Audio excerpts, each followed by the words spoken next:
গত 5ই আগস্টের পরবর্তী সময়ে যে ডাকসুর দাবি দেওয়া উঠেছিল, সেখানে কিন্তু সেই দাবি দেওয়ার পক্ষে বাংলাদেশ জাতীয়তাবাদী ছাত্রদল ঢাকা বিশ্ববিদ্যালয়ও সর্বোচ্চ ভূমিকা রেখেছিল।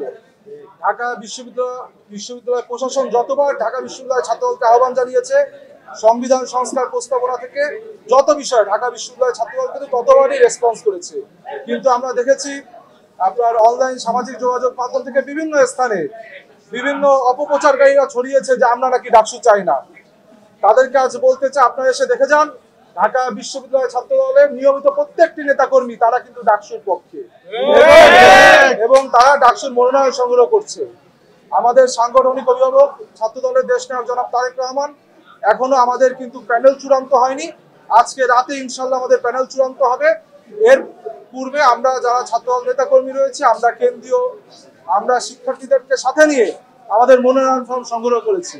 আপনাদের মাধ্যমে আমি ঢাকা বিশ্ববিদ্যালয়ের শিক্ষার্থীদেরকে একটি মেসেজ দিতে চাই যে গত 17 বছর অথবা গত ফ্যাসিবাদী আমলে শিক্ষার্থীদের পক্ষ নিয়ে যারা রাজপথে ছিল, যারা শিক্ষার্থীদের পক্ষ নিয়ে নিজেদের ব্যক্তি স্বার্থকে দূরে রেখে রাষ্ট্রের স্বার্থকে দেখেছে, শিক্ষার্থীরা আগামী 9 সেপ্টেম্বরের ডাকসু নির্বাচনে তাদেরকেই বেছে নেবে বলে আমার বিশ্বাস।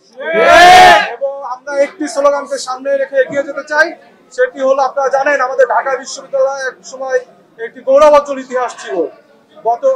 গত 2 দশক 3 দশক পূর্বেও আমরা বিভিন্ন অফিস আদালত প্রাঙ্গণে যেখানে যেতাম ঢাকা বিশ্ববিদ্যালয়ের গ্রাজুয়েটসরা শীর্ষ স্থানে থাকতো। কিন্তু আমরা দেখতে পেয়েছি গত 2 দশকে ফ্যাসিবাদী আমলে আমরা সেই হারানো গৌরব আমরা হারিয়ে ফেলেছি, আমাদের সেই গৌরব। সুতরাং আমরা একটি স্লোগানকে সামনে নিয়ে এগিয়ে যেতে চাই, together we will make our DU proud again.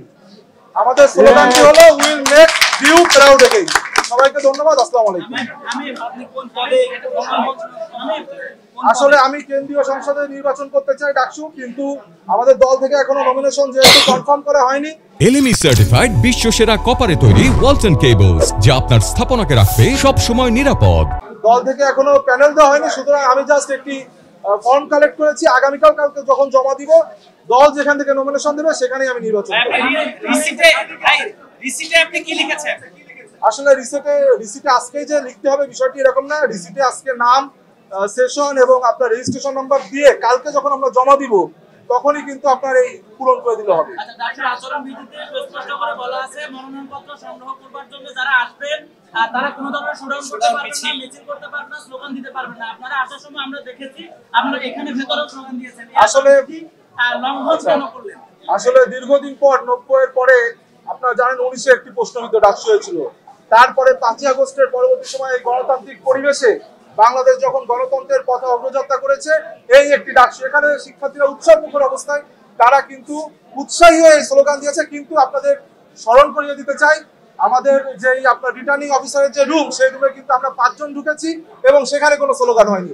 আমার মনে হয় যে আমার আচরণবিধি এখনো লঙ্ঘন করিনি এবং আমরা সুস্পষ্ট আচরণ মেনেই কিন্তু আগামী যে ডাকসু সেখানে আমরা প্রার্থিতা করব। আসলে আপনি জানেন যে ছাত্রদল বৃহৎ একটি ছাত্র সংগঠন। গত 17 বছরে বহু নেতাকর্মী রয়েছে যাদের ক্যারিয়ারকে বিসর্জন দিয়ে এই ছাত্রদলের রাজনীতি করেছে। সুতরাং এইখানে আপনার সেন্ট্রালে পদ কিন্তু 28টা, কিন্তু প্রার্থী আমাদের 400-র অধিক, যার জন্য আমাদের বিলম্ব হচ্ছে। আসলে কার থেকে কে যোগ্য, কেউ কিন্তু কারো থেকে পিছিয়ে নেই। এবং আমরা বিশ্বাস করি আগামী 9 সেপ্টেম্বর নির্বাচনে 90-এর সে হাওয়া এখনো বহমান থাকবে এবং আগামী ডাকসুতে যে 1 বছর মেয়াদী ডাকসু হবে সেখানে ছাত্রদল বিপুল ভোটে জয়লাভ করে নেতৃত্ব দেবে ইনশাআল্লাহ।